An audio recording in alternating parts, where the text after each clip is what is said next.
Santo Deus, Pai Todo-Poderoso, estamos diante da Tua santa palavra, ela que é a lâmpada para os nossos pés, que é a luz para o nosso caminhar, que é alimento para a nossa alma.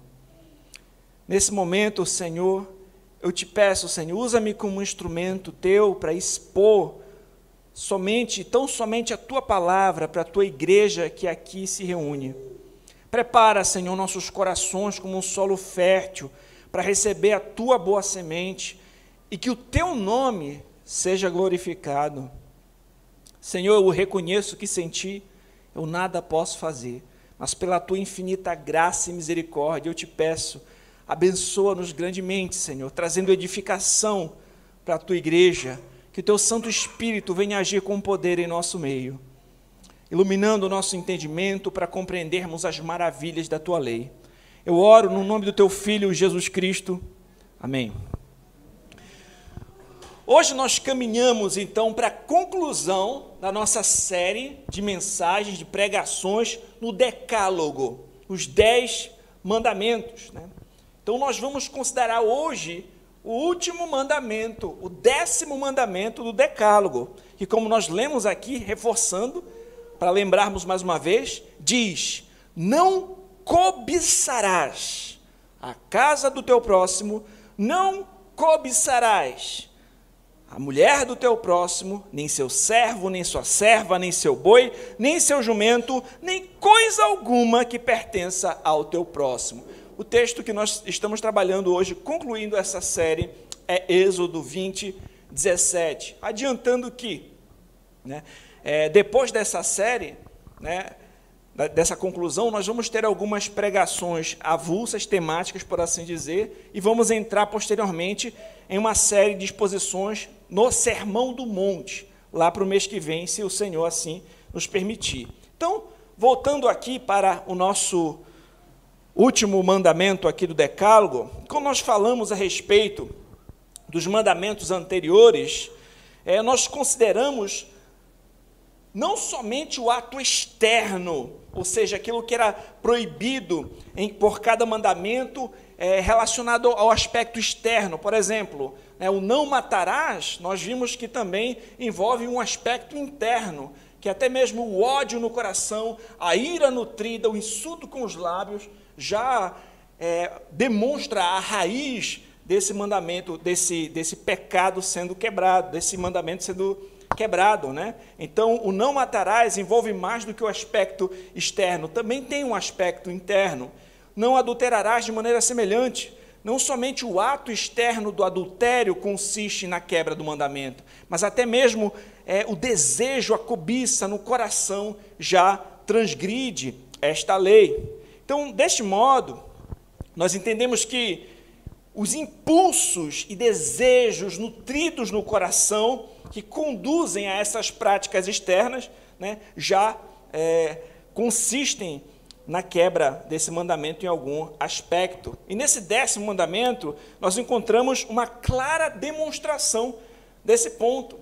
Talvez alguém que observasse só o aspecto externo de cada mandamento poderia pensar assim: eu nunca matei ninguém, eu nunca traí a minha esposa, então está tudo bem comigo, eu sou um cumpridor da lei. Mas quando você chega no 10º mandamento, ele lida com a questão do coração, ele lida com o aspecto interno, ele demonstra então que a lei de Deus ela é espiritual, que o Senhor exige obediência interior também, que o Senhor julga o coração, que a lei é mais profunda do que aquilo que talvez alguns imaginam, Então, sem o 10º mandamento, alguém poderia pensar que a obediência externa é tudo que nós precisamos fazer, tudo que precisamos oferecer. Entretanto, o 10º mandamento nos desilude da noção de que nós poderíamos guardar perfeitamente a lei de Deus. Ou seja, o 10º mandamento demonstra que todos nós somos pecadores, que todos nós necessitamos de um Salvador. O apóstolo Paulo fala em Romanos, capítulo 7, versículo 7, o seguinte: que diremos, pois? É a lei pecado? De maneira nenhuma, de modo nenhum. Mas eu não teria conhecido o pecado, senão por intermédio da lei. Pois não teria conhecido a cobiça, se a lei não dissera, não cobiçarás.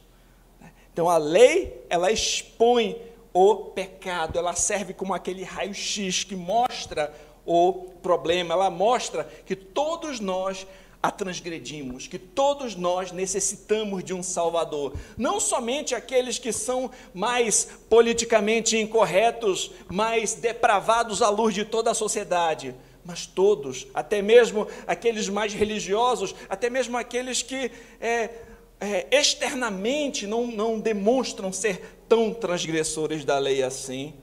Martinho Lutero disse que este último mandamento destina-se não àqueles que o mundo considera patifes, mas precisamente àqueles mais retos, ou seja, para as pessoas que desejam ser elogiadas como honestas e virtuosas, porque não infringiram os mandamentos anteriores. Se alguém chegou até aqui e achava que não tinha quebrado a lei, quando ele observa a questão do 10º mandamento, isso demonstra o seu pecado, a sua transgressão.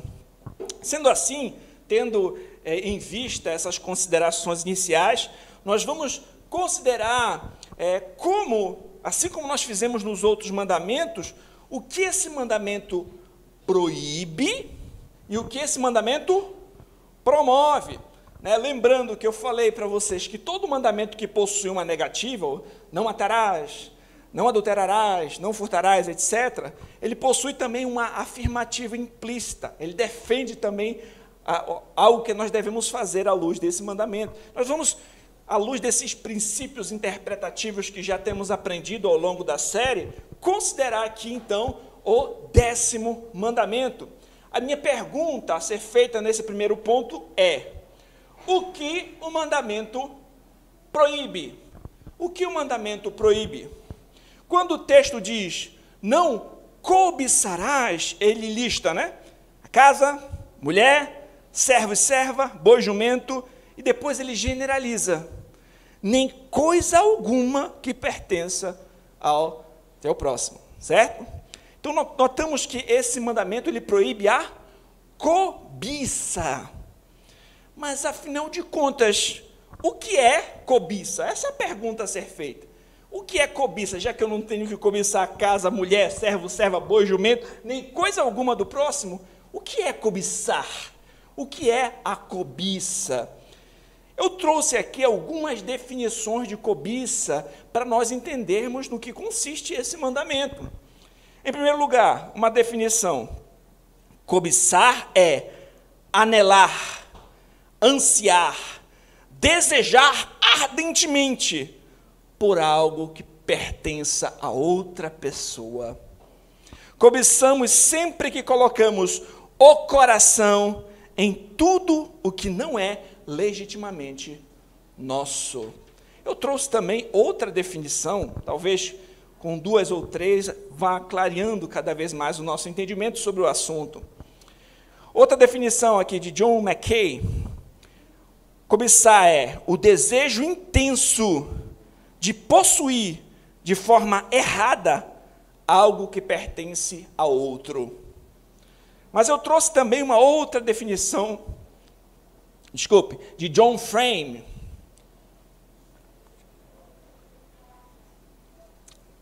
Ele diz que cobiçar é o desejo de conseguir coisas quebrando a lei de Deus. Então, a cobiça, ela não se resume simplesmente a ter desejos. Por quê? Porque existem desejos que, de fato, são legítimos. Quem de nós não deseja ter uma maior comunhão com Deus? É um desejo legítimo. Um casal, casado, pode legitimamente desejar ter filhos. Isso não é errado. Alguém também pode desejar trabalhar duro, planejar para melhorar as condições da sua casa. Não tem problema nenhum nesse tipo de desejo. Então, cobiça não é somente desejo, porque existem desejos que são legítimos, Mas a cobiça é o desejo de ter aquilo que as outras pessoas têm para si. O problema não é desejar as coisas, mas desejar de maneira errada. Ou desejar as coisas erradas. E aqui, quando ele cita essa lista, quando Moisés, quando o Senhor, nas tábuas da lei, demonstra ali essa lista, talvez a gente pode se sentir um pouco distante, né? Porque a gente, nesse nosso contexto, a gente não vê bois passando por aí, né? Ou um jumento do vizinho, mas talvez a gente pode considerar outras coisas que são análogas no nosso contexto, que estão muito mais próximas de nós do que nós imaginamos, esse mandamento, né? Então vamos considerar aqui alguns pensamentos que podem ser uma raiz ali de uma cobiça surgindo na mente, quem sabe nas palavras, no pensamento, e posteriormente pode se tornar uma ação e culminar num pecado. Vamos observar cada uma dessas frases aqui, cada uma dessas categorias que foi listadas no mandamento, e nós vamos trazer aqui exemplos de pensamentos que talvez possam surgir na sua cabeça, diante de uma circunstância no contexto atual. Em primeiro lugar, não cobiçarás a casa do teu próximo. Será que alguém não parou para pensar assim? Surgiu pensamentos, talvez você olhou uma casa muito bonita ali do seu vizinho, ele acabou de reformar, né? Que casa linda, e você pensa assim, nossa, ele com certeza tem uma casa bem legal, bonita, tudo bem, tá aí, né? Aí você já começa a olhar para a sua, né? Estou cansado de morar nesse bairro. Começa a vir a reclamação, né? Vivemos uma casa péssima. Minha casa tem tantos problemas, é feia. Né? Aí começa já a depreciar a sua própria casa, né? Aí começa a pensar, deveria ser tão bom morar em um lugar chique como esse. Né? Por que eu não posso ter uma casa dos sonhos como essa? Você percebe como o pensamento ele vai começando a desenvolver numa cobiça? Você vai olhando, admira, tudo bem. Mas daqui a pouco você começa a ficar descontente com o que você tem e desejar aquilo que é o do outro. Isso pode ser a raiz da cobiça surgindo no coração. Né? Não cobiçarás a esposa do teu próximo. Nossa, como ela é linda, você pensa, né? Aí começa a pensar assim, eu gostaria de ter uma esposa como ela. Seria muito mais feliz se eu não estivesse com a minha esposa. Por que a minha esposa não é como ela? Seria muito mais feliz se eu estivesse com ela. Pensamentos que vão surgindo ali na mente, comparações, né, que podem ser ali a raiz da cobiça surgindo. A esse pensamento alimentado, daqui a pouco ele já começa a conversar com a mulher do vizinho, quem sabe, né? Daqui a pouco ele já começa a olhar para a sua esposa já de outra maneira, comparando, né, e desejando e nutrindo a cobiça no coração. E a consumação pode ser o adultério, o divórcio, daí por diante. Continuando, nem o seu servo, nem a sua serva, nem o seu boi, nem o seu jumento. Talvez no nosso contexto, como eu falei aqui, urbano, é difícil você ter um vizinho que tem um jumento em casa, né? Ou um boi. Mas talvez você possa olhar para o carro do seu vizinho e pensar, nossa, o meu carro é uma lata velha. Meu carro, né, é muito ruim. Se eu ao menos tivesse o carro que o meu vizinho tem. E aí você começa a cobiçar, a desejar. Você não se alegra pelo que o outro tem, mas você deseja para si. Você pode estar cobiçando. Por que eu estou nesse emprego péssimo? Enquanto o meu vizinho, enquanto ele, o meu amigo, o meu colega, tem um bom emprego. Por que eu ganho esse salário, essa merreca, enquanto ele que faz o mesmo serviço que eu, ganha mais em outra empresa? Eu deveria estar no lugar dele, quem sabe? Eu mereço isso. Então, esses são pensamentos que a gente tem que considerar, será que nós não temos nutrido esse tipo de pensamentos diante do próximo? E a última frase, nem coisa alguma que seja do teu próximo.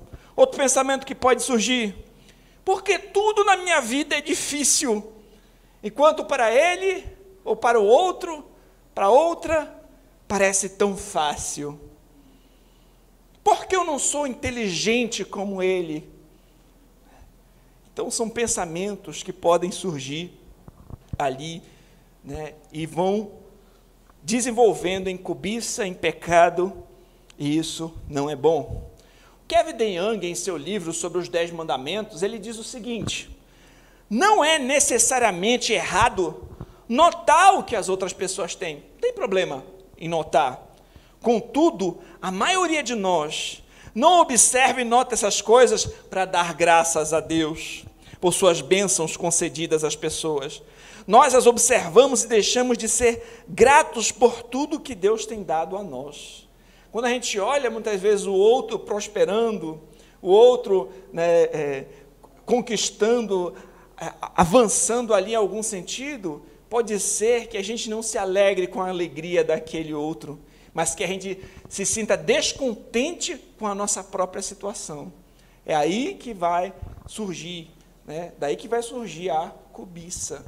Então, a gente tem que considerar, observar esse pecado, né? Examinar nós mesmos, observar os nossos pensamentos, como é que nós temos lidado com essas situações. Nós estamos cobiçando quando os nossos desejos nos levam ao descontentamento. A gente olha para o outro, fica descontente conosco. A gente deixa de ser grato a Deus pelo que Ele tem nos proporcionado, porque a gente quer o que é do outro. A gente quer estar na posição do outro. Então, o nosso descontentamento é uma expressão do quanto achamos que Deus nos deve. Nós achamos que nós merecemos mais. Eu mereço algo a mais. Deus, como se o Senhor estivesse devendo alguma coisa para nós. E aí a gente começa a ficar descontente, começa a murmurar, a reclamar da situação que a gente está, porque o outro está numa situação melhor. E se a gente parar para observar, no final de contas, a raiz da cobiça é a idolatria. A cobiça, no final das contas, é idolatria, porque a gente começa a ficar descontente e talvez afirmar assim: eu não consigo viver, eu não vou ser feliz sem aquilo, sem aquela pessoa, aquele bem, aquele objeto. Acaba criando, né, um Deus que brota dos desejos. Isso é idolatria, né? Colossenses 3,5 fala um pouco sobre esse assunto. Sabe como nós podemos observar isso na prática, de uma forma sem tantas máscaras como nós adultos costumamos colocar? Observe, por exemplo, a seguinte situação. Chegou a época do Natal. Não sei se na casa de vocês é assim. Na casa da minha avó, colocavam sempre uma árvore toda enfeitada e os presentes embaixo, né? As crianças ficavam esperando aquele dia para abrir os presentes e cada um pegar o seu. Digamos que chegou o dia da troca dos presentes ali, aí uma criança abre um presente que ela gostou, legal. E ela abriu o seu presente, quem sabe foi um boneco, gostou do presente. Só que um amigo dele ganhou uma caixa desse tamanho e um presente muito, digamos assim, maior, mais caro. Ele deixa muitas vezes de ficar contente com o que ele tinha recebido, porque o outro ganhou um muito melhor. E aí vem a frase: não é justo, porque ele quer aquele, né? Então, isso que é notável nas crianças, né?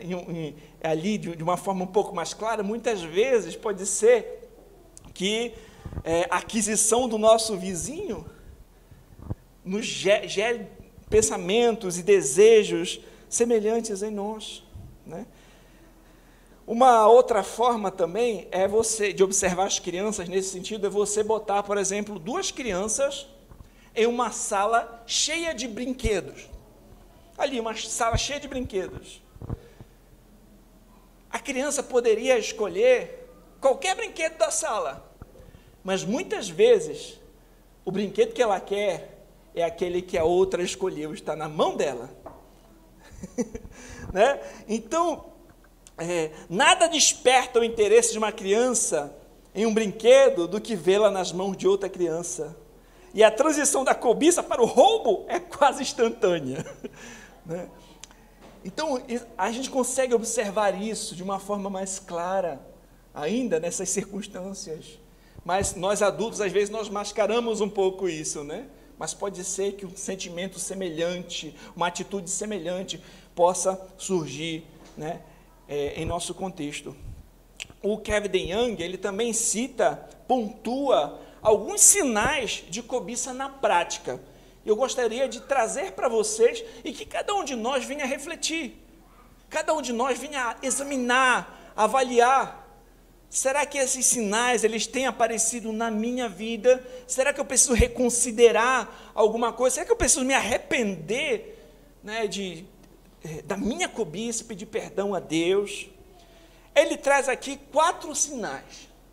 Em primeiro lugar, ele diz: você pode estar cobiçando caso tenha machucado os outros a fim de satisfazer mais os seus interesses. Meus irmãos, quantas pessoas, em um contexto de trabalho, para conseguir uma promoção, às vezes passam por cima das outras, não é? Queimam outras pessoas, falam mal, porque eu quero estar naquela posição, eu quero estar no lugar dele, ele não vai tomar a minha vaga.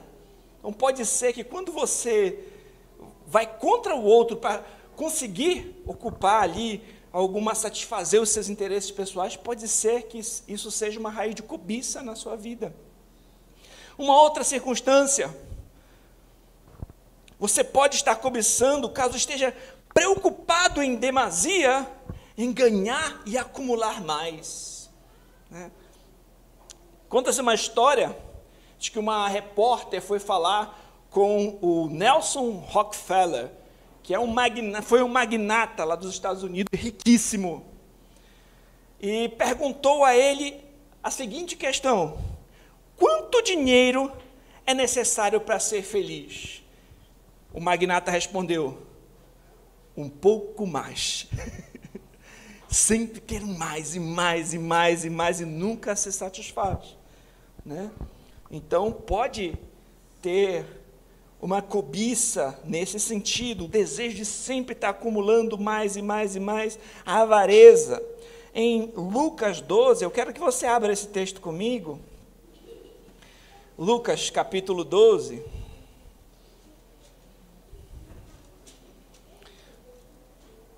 Versículo 15, o Senhor Jesus Cristo falou o seguinte: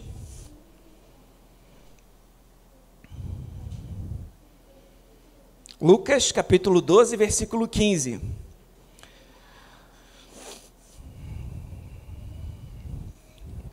Então lhes recomendou: tende cuidado e guardai-vos de toda e qualquer avareza, porque a vida do homem não consiste na abundância dos bens que ele possui. Ele lhes proferiu ainda uma parábola dizendo: o campo de um homem rico produziu com abundância, e arrazoava consigo mesmo dizendo: que farei? Pois não tenho onde recolher os meus frutos. E disse: farei isto, destruirei os meus celeiros, reconstruí-los-ei maiores, e aí recolherei todo o meu produto e todos os meus bens. Então direi à minha alma: tens em depósito muitos bens para muitos anos. Descansa, come, bebe e regala-te. Mas Deus lhe disse: louco, esta noite te pedirão a tua alma. E que tens preparado? Para quem será? Assim é o que entesoura para si mesmo e não é rico para com Deus.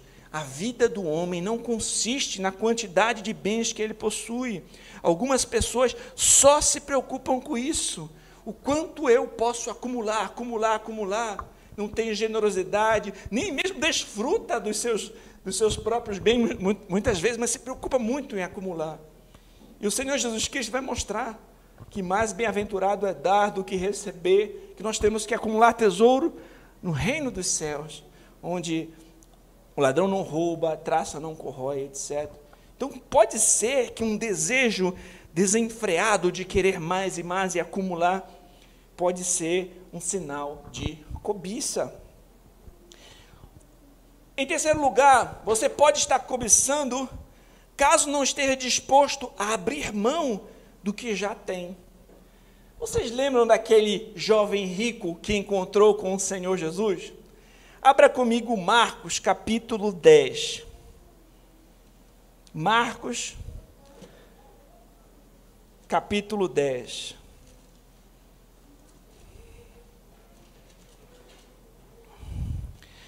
Versículo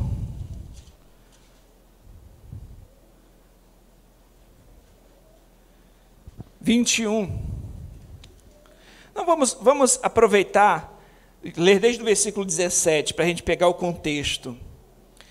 E pondo-se Jesus a caminho, correu um homem ao seu encontro e, ajoelhando-se, perguntou: Bom mestre, que farei para herdar a vida eterna?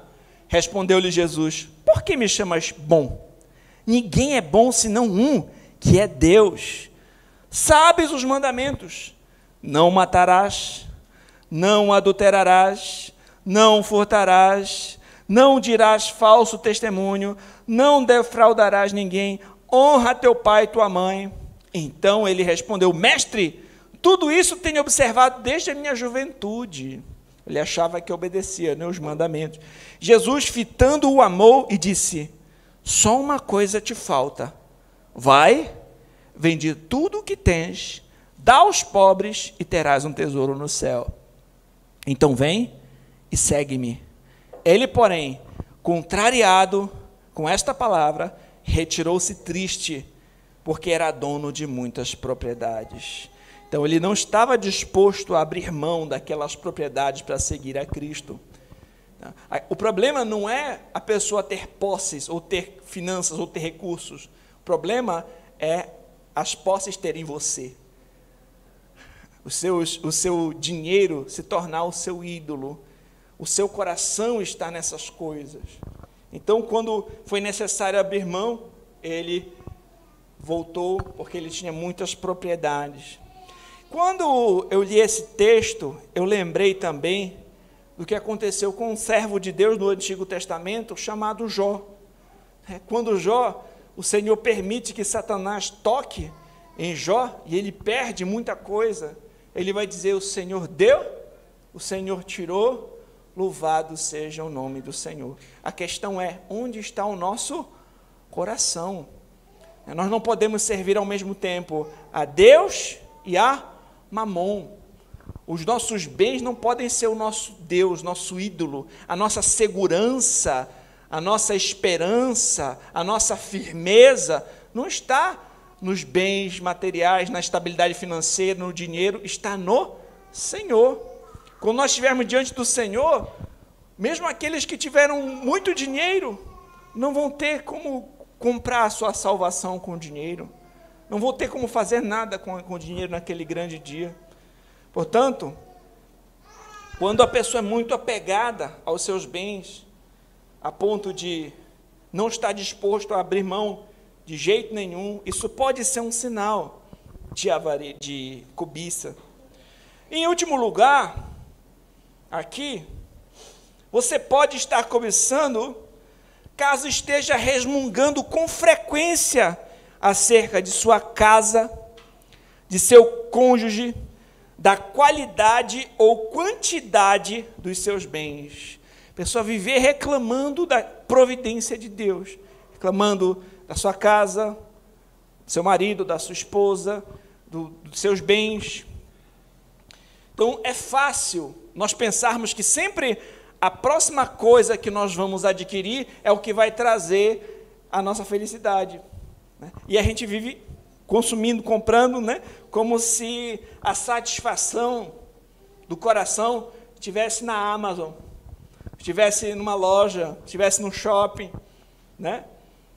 E que apenas um clique ou alguns dias para chegar em casa, a entrega, resolveria o problema. E sempre a gente vai aguardando a próxima coisa, né? A próxima coisa, e de quanto mais nós precisamos para estarmos satisfeitos. Será que é assim como o Rockefeller, sempre de um pouquinho mais? A gente nunca encontra essa satisfação. Então, são coisas para nós considerarmos. Geralmente, a palavra a frase que vem quando a gente está com o coração cobiçoso, seria, se ao menos eu tivesse aquela casa, se ao menos eu tivesse aquilo ali, e aí a nossa satisfação fica sempre em algo que vai chegar, nunca naquilo que nós já temos, nunca no Senhor, na verdade. A gente nunca está satisfeito, a gente sempre está dizendo, se ao menos eu tivesse isso e aquilo. Sempre estamos nos comparando com os outros e nos ressentimos quando não obtemos o que eles têm. Sempre há algo de inveja na cobiça. E isso, meus irmãos, não é novo. Desde o Éden, nós observamos, por exemplo, que antes de Eva comer o fruto, ela o cobiçou. Ela viu que o fruto era bom, agradável aos olhos, que ela seria como Deus, conhecedora do bem e do mal, Adão e Eva, né? Ou seja, eles comeram para obter algo que não foi designado a eles ter. Não lhe foi designado comer daquela árvore, mas eles quiseram comer daquele fruto. Claro, a serpente ali servindo, né, como um instrumento para a tentação.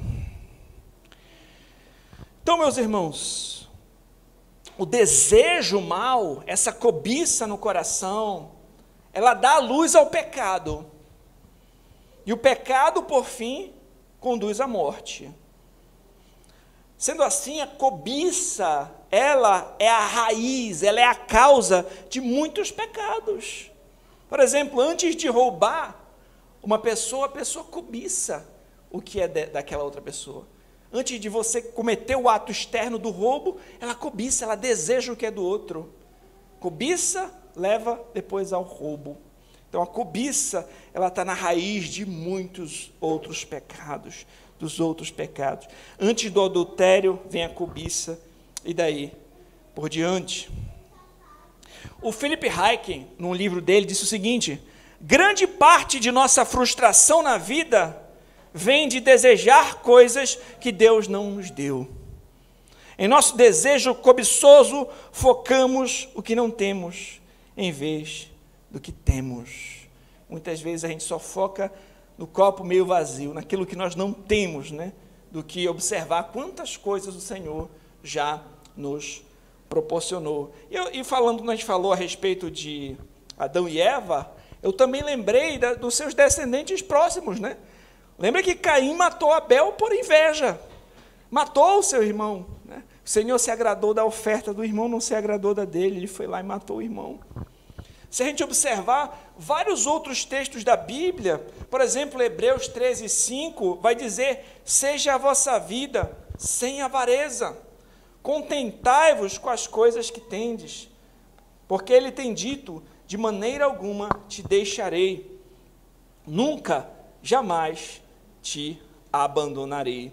Então, meus irmãos, em contraste com a cobiça e o descontentamento, ao considerarmos o que o outro tem, o que a gente não tem, nós deveríamos buscar o contentamento. Começar a observar a providência de Deus na nossa vida.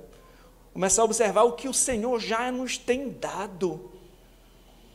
O que é contentamento? Eu também procurei uma definição de contentamento.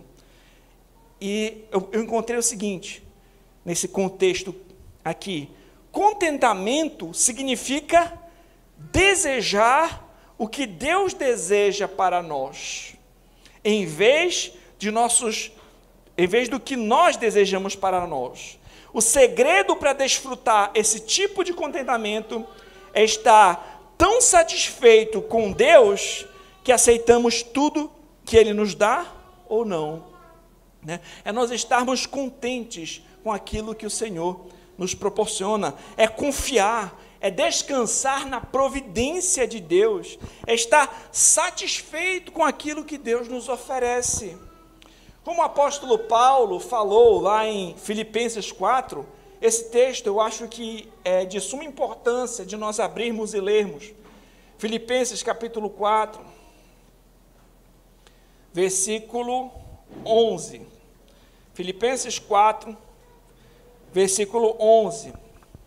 O apóstolo Paulo diz: digo isto não por causa da pobreza, porque aprendi a viver contente em toda e qualquer situação.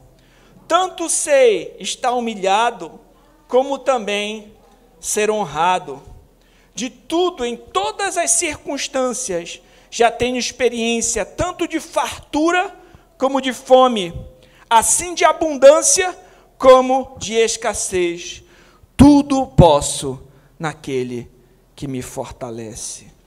Então aqui nós observamos como o apóstolo Paulo aprendeu a se contentar no Senhor, na providência do Senhor, na pessoa do Senhor. E aqui, meus irmãos, finalizando este ponto, eu convido você a examinar-se a si mesmo, a verificar a sua vida.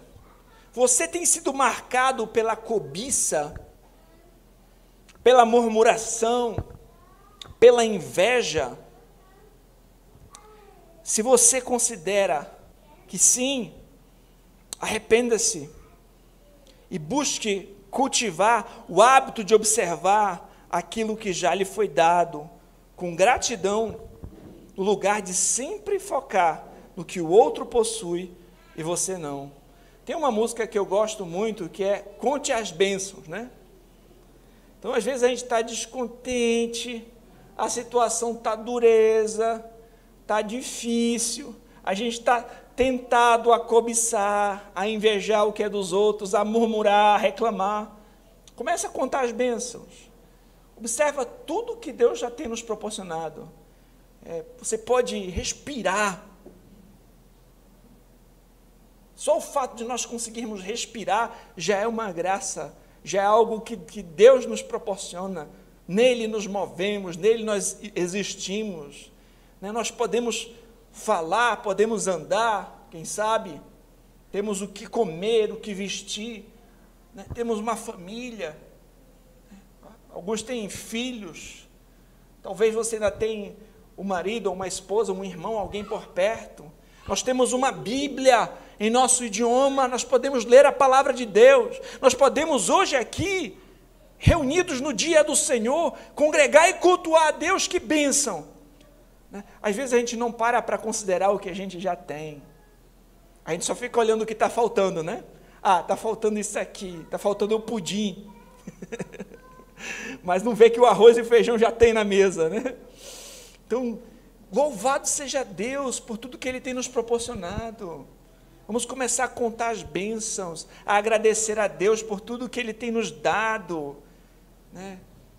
E principalmente, meus irmãos, mesmo que nós nem tenhamos essas coisas, que a situação esteja difícil mesmo, esteja faltando até o básico, existe algo que é um presente imensurável que o Senhor já deu, que foi o seu Filho unigênito, Jesus Cristo, que veio ao mundo para salvar pecadores como nós, que não mereciam nada mais do que o inferno, que morreu na cruz do Calvário, que foi sepultado e ao terceiro dia ressuscitou para a justificação dos crentes, que conduz a sua igreja para os novos céus e nova terra, que enxuga dos nossos olhos toda a lágrima, que prometeu que estaria conosco todos os dias da nossa vida até a consumação dos séculos.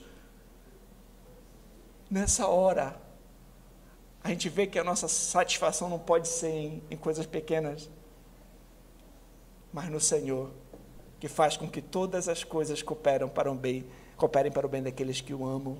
Até as dificuldades que a gente passa, né? Aí sim, a gente observa como o apóstolo Paulo vai dizer: aprendi a viver contente em qualquer situação.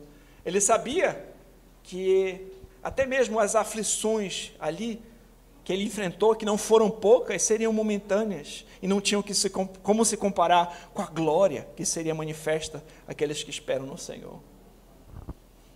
E em segundo lugar, meus irmãos, o que esse mandamento promove? Nós vimos que ele proíbe, né? A cobiça. E o que ele promove, já pegando um gancho do que estamos falando? Ele promove o contentamento. Ele promove a generosidade. Ele promove o amor ao próximo. Ele promove a gratidão a Deus. O contentamento é o lado afirmativo, implícito no 10º mandamento. O contentamento é o antídoto para a cobiça. O contentamento no Senhor. Em 1 Timóteo 6, do 6 ao 7, o apóstolo Paulo vai dizer o seguinte: de fato, grande fonte de lucro é a piedade com o contentamento, porque nada temos trazido para o mundo, nem coisa alguma podemos levar dele. Tendo sustento e com o que nos vestir, estejamos contentes. Meus irmãos, como já falei, o Senhor é tudo aquilo que nós precisamos desejar. O que nós mais precisamos nessa vida, não é um celular novo, não é um carro novo, não é uma roupa nova de marca. O que nós mais precisamos nessa vida é Jesus Cristo. Em Jesus Cristo, meus irmãos, nós temos salvação, temos perdão para os nossos pecados, nós temos alívio para a nossa alma em tempos de tribulação e tempestade. O Senhor Jesus Cristo, Ele é suficiente para nós, tanto que Ele nos orientou: buscai, pois, em primeiro lugar o seu reino, a sua justiça, e todas essas coisas vos serão acrescentadas. O irmão Hugo, no início aqui do culto, ele leu o Salmo 73, e tem uma parte nesse Salmo que eu acho espetacular. Observe o Salmo 73, no versículo 24. Diz assim: tu me guias com o teu conselho, e depois me recebes na glória. Quem mais tenho eu no céu? Não há outro em que eu compraza na terra. Ainda que a minha carne e o meu coração desfaleçam, Deus é a fortaleza do meu coração e a minha herança para sempre. Quem tenho eu no céu além de ti? Não há na terra quem eu queira mais que a ti. Será que o nosso coração de fato está no Senhor? Será que a gente tem esse desejo pelo Senhor, de conhecê-lo, de ter comunhão com Ele, de servi-lo? Ou o nosso coração foi roubado por algum ídolo?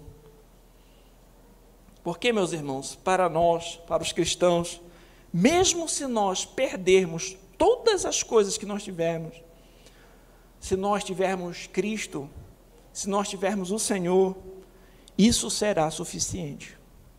Como o apóstolo Paulo chegou a afirmar na carta aos Filipenses: para mim, viver é Cristo e morrer é lucro. Meus irmãos,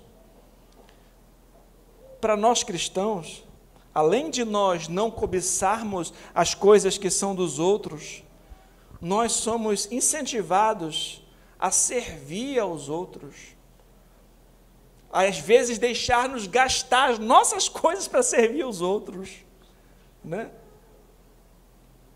Então, no reino de Deus as coisas são diferentes. o maior é aquele que serve, né? Aquele que se deixa gastar. É melhor você dar do que receber. Às vezes a gente tem um olhar muito egoísta, sempre querendo o nosso, né? E nunca disposto a abrir mão para agir com generosidade para com o outro.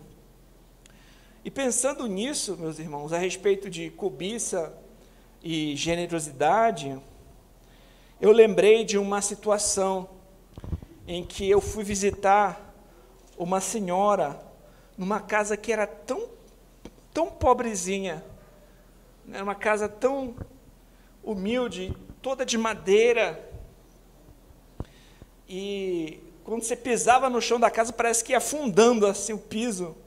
Não tinha quase nada naquela casa. Tinha uma geladeira, né? Pouquíssimos cômodos na casa, né? Agora, quando eu entrei naquela casa, aquela senhora que tinha tão poucos recursos, ela procurou ali o que ela tinha de melhor. Ela tinha um pacotinho de bolacha e um refrigerante. E ela me serviu com toda alegria, né, com toda generosidade. Né, e eu me senti tão honrado ali naquele lugar, né, que no lugar dela olhar, quem sabe, para mim, querer cobiçar alguma coisa minha, pelo contrário, ela me serviu com o pouco que ela tinha. Ela agiu com generosidade para comigo. Meus irmãos, a gente tem que pensar, será que nós temos um coração generoso? A gente observa nas Escrituras as igrejas, às vezes as igrejas que eram mais necessitadas até mesmo, mais humildes, mais simples, que tinham menos recursos, eles tinham um coração, eles eram ricos em generosidade. Né? Será que nós temos um coração generoso ou temos sido egoístas? Temos buscado sempre o que é o venha a nós, o que eu posso conseguir de você, o que eu posso tirar de você? Ou será que a gente pensa, mesmo nas minhas limitações e dificuldades, como é que eu posso servir? Como é que eu posso agir com generosidade? Como é que eu posso, né, acrescentar alguma coisa a você? Então, são coisas para nós pensarmos, considerarmos, meus irmãos. Como eu posso contribuir? Além de não invejar, eu devo ter uma disposição para compartilhar e contribuir. Generosidade no coração. E aqui eu pergunto, meus irmãos, caminhando para a nossa conclusão, o que você tem almejado? O que tem ocupado a sua mente, os seus pensamentos e o seu coração? O que você tem buscado, o que tem te inquietado? O que tem sido o seu desejo? Hoje eu te convido, volte-se para o Senhor, descanse na providência do Senhor, alegre-se na presença do Senhor, que a nossa alegria esteja no Senhor. Eu lembro de um salmo que diz, tu me farás ver os caminhos da vida, na tua presença há plenitude de alegria, e na tua destra delícias perpetuamente.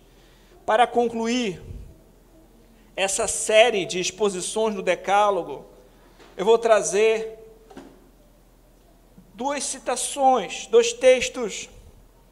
Em primeiro lugar, um texto deste livro aqui, do John Frame, em que ele traz um resumo do Decálogo, para relembrar algumas coisas que já vimos aqui, ao longo dessas mensagens. E eu trouxe também um texto do Catecismo Ortodoxo Batista, que foi compilado por Hércules Collins, fechando e concluindo esta mensagem. E eu queria que vocês prestassem bastante atenção e lembrassem de tudo que nós falamos ao longo dessas mensagens, várias mensagens que ouvimos a respeito da lei de Deus e do Evangelho.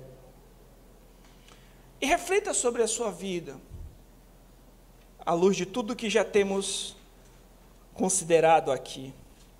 Vamos lá, em primeiro lugar, os mandamentos têm tanto um sentido estrito quanto um sentido amplo. cada um se concentra numa área particular da vida humana, mas também cada um serve com uma perspectiva sobre todo o pecado e toda a retidão.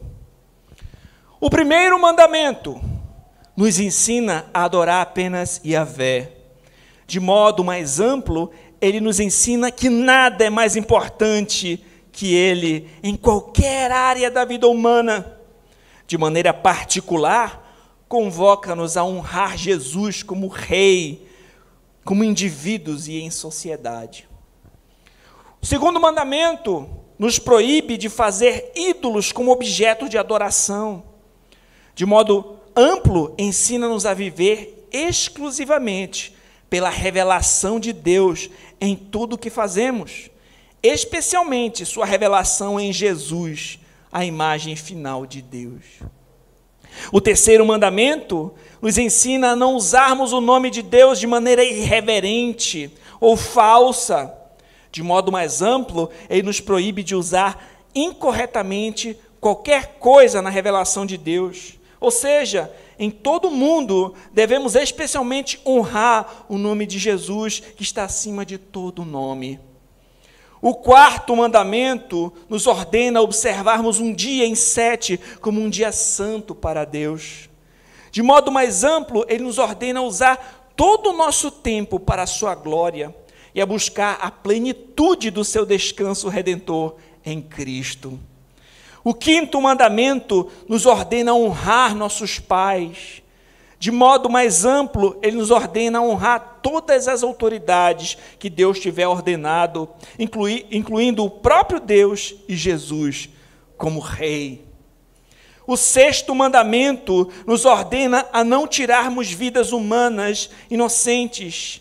De modo mais amplo, ele nos ordena honrar ao Senhor da vida e a levar todos a sua promessa de vida eterna. O sétimo mandamento nos ordena respeitarmos o leito matrimonial. De modo mais amplo, ele nos convoca a sermos fiéis a Deus como nosso santo marido e Jesus como noivo da igreja. O oitavo mandamento nos ordena a não tomarmos o que pertence aos outros. De modo mais amplo, ele nos adverte contra tomarmos para nós mesmos o que pertence apenas a Deus. O nono mandamento nos proíbe de distorcermos a verdade para ferir um próximo. De modo mais amplo, ele nos convoca a sermos testemunhas de Jesus, a verdadeira testemunha. E o 10º mandamento, que nós vimos hoje, nos ordena a não desejarmos nada contrário à vontade de Deus. De modo mais amplo, ele nos ensina que todos os pecados começam nos desejos do coração. E para nós concluirmos, eu vou ler agora o Catecismo Batista, nessas perguntas finais sobre o 10º mandamento. Mais uma vez eu peço que você preste bastante atenção na leitura.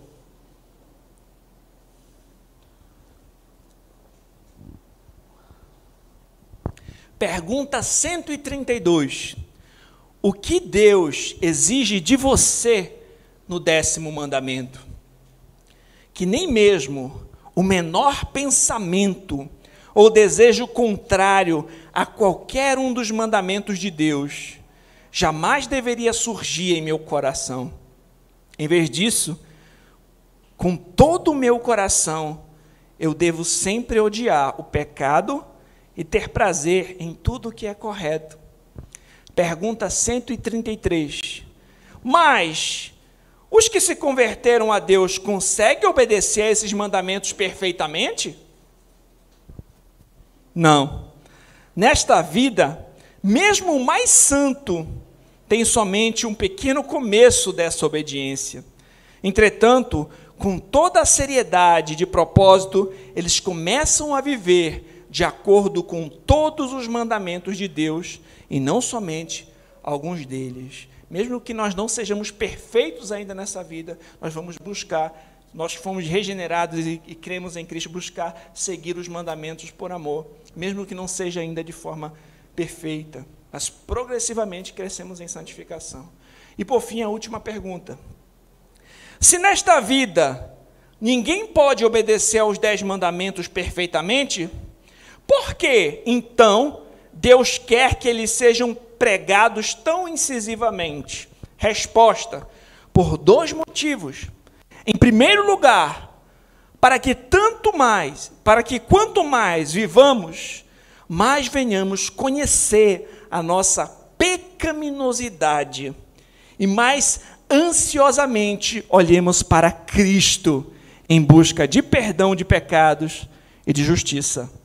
Em segundo lugar, para que, enquanto oramos a Deus pela graça do Espírito Santo, nunca deixemos de nos esforçar por sermos renovados cada vez mais à imagem de Deus, até que depois dessa vida alcancemos o nosso objetivo, a perfeição.